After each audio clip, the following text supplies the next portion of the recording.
मैंने आपको पहले ही कहा कि पुरुषार्थ से हमारा क्या होता है कि हमारी अतिरिक्त ऊर्जा उत्पन्न होती है, ईश्वर की कृपा रूप में, आलंबन रूप में, यही मैंने आपसे कहा।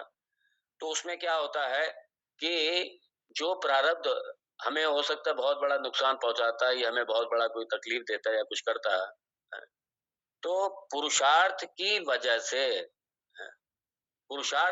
से वो हमारा कुछ नहीं बिगाड़ पाया और वो ऐसे ही निकल गया, या जो ज़्यादा नुकसान करना था वो कम नुकसान कर पाया हमको।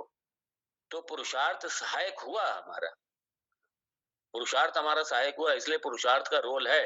और पुरुषार्थ देखिए, इसलिए मैं पहले कह रहा हूँ कि चूँकि प्रारब्ध कोई कौन-सा कब निकल आए ये मुझे पता नहीं है, क्योंकि फलदाता ईश्वर है, ये हमेशा ध्यान रखिए। तो इसलिए ईश्वर की उपासना, ईश्वर की भक्ति ये हम नहीं छोड़ें, बिल्कुल कभी ना छोड़ें ईश्वर की उपासना। इसलिए ये मैं देखता हूँ कई बार कि बहुत से लोग हैं, वो इसकी तरफ ध्यान ही नहीं देते, उपासना के पक्ष की तरफ ध्यान नहीं देते। उपासना पक्ष पर पूरा ध्यान देते रहिए। हाँ, और ये उपासना ये पुरुषार्थ में ही आता है ये।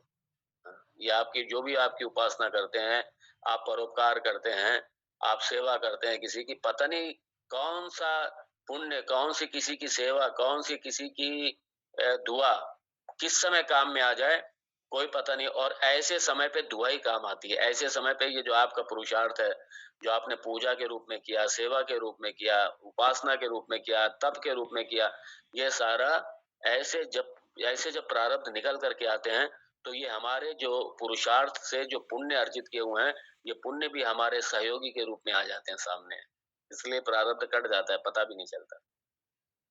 सही कहा आपने। और कुछ?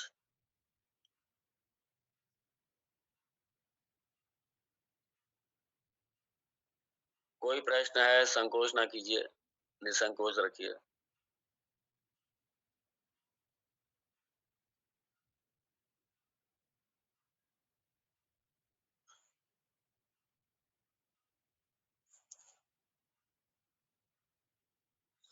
पूर्णमदा करें फिर? हैं? हाँ जी, पूर्णतः कर दें। चलिए। ॐ पूर्णमदः पूर्णमिदं पूर्णात् पूर्णमुदच्यते पूर्णस्य पूर्णमादाय पूर्णमेवावशिष्यते।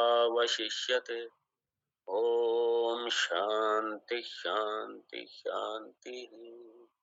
हरिः ॐ श्रीगुरुभ्यो नमः। हरिः ॐ। यस।